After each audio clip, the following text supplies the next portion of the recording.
네, 안녕하세요. 오늘 이제 회사에서 20년 동안 다니시고 사업을 처음 시작하시는 대표님을 만나서 이야기를 나누고 왔습니다. 좀 이제 저도 회사를 다니고 사업을 시작한 지 10년 정도 지난 상황에서 이제 이런 분들을 요즘 많이 보는 것 같아요. 그리고 또 요즘에 유행하는 넷플릭스가 있죠. 서울 자가의 대기업 다니고 있는 김 부장 이야기라는 건데, 제가 직접 사업을 하면서 만난 분들 플러스 넷플릭스에서 하는 그 드라마를 보면서 뭐 여러 가지가 오버랩이 많이 되죠. 우선 첫 번째로는 회사 생활을 오래 하시면 실제 사회에 나와서 어떤 생각의 유연성을 갖거나 기존의 틀을 버리는데 굉장히 오래 걸리는 것 같아요. 저도 회사 생활 얼마 하지도 않았는데 그 틀을 버리는데 굉장히 오래 걸렸고, 회사 생활 안 하신 분들 보면은 오히려 되게 빨리 버리세요. 그렇다고 회사 생활 아예 안 하면 아예 틀이 없다 보니까 굉장히 무례하죠. 어떻게 비즈니스 할 때. 제가 좀 놀란 게, 어떤 친구 미팅을 하는데 이메일을 쓰는 방법을 정말 잘 모르더라고요. 그리고 어떤 약속 시간 잡을 때 상대하고 나와 맞는 궁합 시간이 있잖아요. 뭐 예를 들면 업무 시간은 보통 피해서 2, 3시에 잡는 게 일반적인데 뭐 자기 시간에 맞춰서 6시 이후에 잡거나, 보면은 회사를 많이 안 다녔던 친구들이 그런 액션을 많이 하더라고요.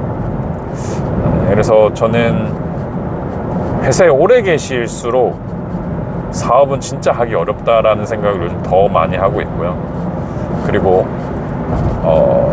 회사에 오래 있으면 이제 영업적인 측면에서 굉장히 제한이 많이 된다는 걸 또 느껴요. 예를 들면 나는 제품군 출신이야, 나는 QC 출신이야, 나는 뭐 관리직 출신이야 라는 것 때문에 내가 하지 않았던 영역에 대해서는 아예 배타적이 되시더라고요. 난 못한다, 이거 외주를 줘야 돼 라는 생각을 하고 계시고, 실제로 못하시긴 하지만 해보실 생각도 거의 안 하시고, 또 하신다고 해도 그렇게 잘 해내신다고 생각을 본인 스스로 안 하시더라고요. 그래서 이런 것들 보면서 회사에 오래 계시는 분들, 저는 만약에 창업까지 생각하신다라고 하면은 회사에 오래 계시는 것을 정말 추천드리지 않는다. 그리고 계시려면 정말 끝까지 계셔야 되는데, 이번에 그 서울 자가 김 부장 있죠. 그 김 부장도 의도치 않게 이제 좀 잘리잖아요. 회사의 여러 가지 이유 때문에 잘리는 분 많이 봤어요. 저도 잘리기 전에 나오시는 분들도 있고, 나오셔서 뭘 해야 될지 몰라서 되게 어려워하신 분들도 많고, 그래서 저는 20대 후반에 나왔지만 만약에 본인이 좀 나올 수 있는 여지가 있다라고, 그리고 추후에 나오고 싶다라고 한 분들은 무조건 30대 초반엔 나오셨으면 좋겠어요. 그래야 기회가 많이 옵니다. 그리고 무조건 사업은 실패할 텐데 그 실패에서도 이겨낼 수 있다라는 생각이 많이 듭니다. 또 최근에 만난 한 분이 경찰도 공무원이셨는데, 그분도 20년 이상 하셨죠. 대단하시죠. 20년 동안 하시고 연금 딱 받자마자 나오신다.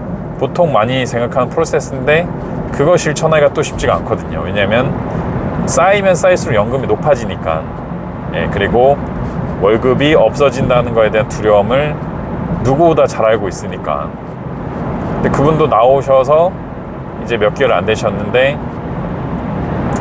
한두 번 실패할 수 있죠. 이미 좀 실패하셨더라고요.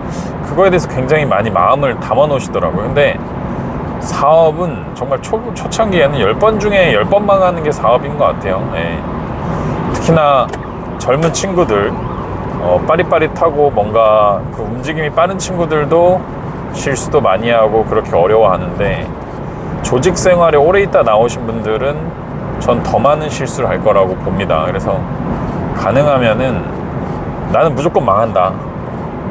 그러면 난 많이 빨리 망하기 위해서 뭘 해야 될까? 돈을 조금 쓰던지, 시도를 많이 하던지, 협업을 많이 하던지. 협업은 또 추천하지 않아요. 왜냐면 동업이라고 하는 건 리스크를 나누는 것 같지만 실제로 내 책임을 나누는 거거든요. 그래서 동업을 했을 때 배우는 건 굉장히 작아요. 그러니까 동업은 약간 그런 거랑 똑같은 것 같아요. 주식을 내가 직접 투자하는 거는 전 실패해도 괜찮다고 봐요. 근데 주식을 중개인한테 맡기고 그 중개인이 하라는 말을 통해서 하는 게 동업은 아니잖아요. 근데 그걸 동업이라고 착각한다는 거죠. 사업도 똑같이 내가 못하는 영역을 나보다 잘하는 사람한테 맡긴다? 그걸 동업이라고 생각한다? 저는 아닌 것 같아요. 그거는 그냥 본인의 못하는 거를 인정하기 싫어서 약간 핑계대는 거죠. 변명거리를 찾는 건데, 명분을. 저는 좋은 방법은 아닌 것 같아요. 차라리 실패를 해도 본인이 다 해서 실패하는 게 낫지. 나는 이 정도 해서 내 영역은 실패 안 했어, 쟤 때문에 실패한 거야 라고 하는 말을 하는 분들은 저는 정말 좋지 않은 거다라고 생각이 많이 듭니다. 예, 그래서 이번에 최근에 만난 공무원, 20년차 공무원분, 또 화장품 업종에서 만난 20년차 화장품 제조하신 분, 또 조금 한 몇 달 됐지만 어떤 특정 금융업계에서 20년 정도 일하신 분, 이런 분들 만나면서 또 이번에 김부장이라는 드라마 보면서 느낀 건, 회사는 절대로 내가 원할 때 퇴사하는 게 아니다. 그리고 좀 나이가 들어서 퇴사를 하면은 고정관념이 굉장히 강해진다. 그 고정관념 깨기가 나이가 들어서 퇴사, 나이라고 하면은 50살 초중반 정도에 퇴사하시면 20년 정도 하신 거죠. 굉장히 어려워진다 라고 생각이 들고, 또 그런 거를 깨기도 저는 정말로 불가능하다라는 생각을 많이 합니다. 실제로 깨신 분을 많이 못 봤어요. 예, 그런 고정관념을 깨신 분을 아예 못 봤어요. 뭐 저도 당연히 좀 더 빨리 사업을 했다라면은 더 많은 고정관념을 깼을 텐데 그걸 못 깼죠. 지금도 항상 제어의 고정관념이 뭘까? 내가 100% 된다고 생각하는 건데 안 됐던 게 뭘까? 이걸 깨는데 하루에 한두 시간 생각하는 것 같아요. 그리고 실제 시도하는 것 같고, 그걸 못 깨면 저도 오래 못 간다는 걸 알아요. 예, 저도 항상 그걸 깨지 못하는 사람이 된다면, 예를 들면 제가 못 깨는 건 광고비 쪽에 저는 돈을 많이 못 쓰거든요. 그래서 광고비 쪽에 돈을 많이 못 쓰면 확장을 못 시키더라고요.